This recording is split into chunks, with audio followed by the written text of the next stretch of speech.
Hi everyone, how are you? Let me take you today to a very small, beautiful town in the far north of Gaza Strip. Let me take you to Beit Hanun. The genocide has introduced many terms to the Palestinian daily life, especially here in Gaza, such as the yellow line. And the yellow line is contributing in the slow slaughtering and stealing the lands of the Palestinians. The yellow line. The so-called yellow line. The so-called yellow line. The so-called yellow line. This is the closest point I can reach to Beit Hanun, my town, which is about 3 kilometers from here. Why? Because it is behind the yellow line. What is the yellow line?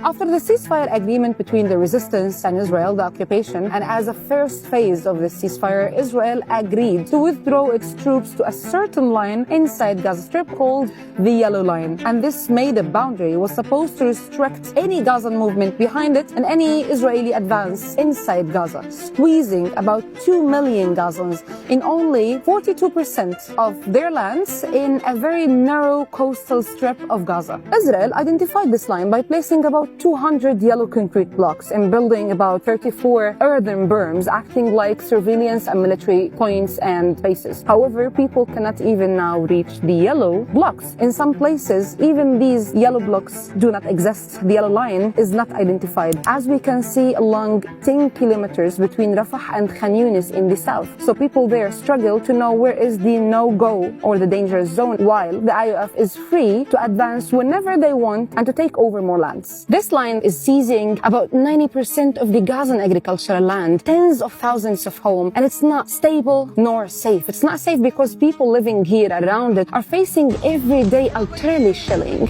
mass shooting, and bombing. And it's not stable because Israel is pushing it, seizing more lands every day. Around the 20th of November 2025, the Israeli bulldozers started pushing these yellow blocks inside Gaza Strip in an average of 300 meters in some places like Shuja'iyya, Tufah, Jabalia, Beit Lahia. In some places in the north, they reached even 600 meters inside Gaza Strip, violating hundreds of times the ceasefire agreement and pushing and forcing more Palestinians to leave again, escaping the tanks and the bulldozers advancing towards them. After the Palestinians leave, the Israeli army carries out huge demolitions in these areas. They completely destroy any building that is still standing. On December 2025, the head of the Israeli military described the yellow line as the new borders, a defensive barrier for potential new settlements and an offensive front. For us, it's only a new colonial tool to prevent us from getting back to our lands.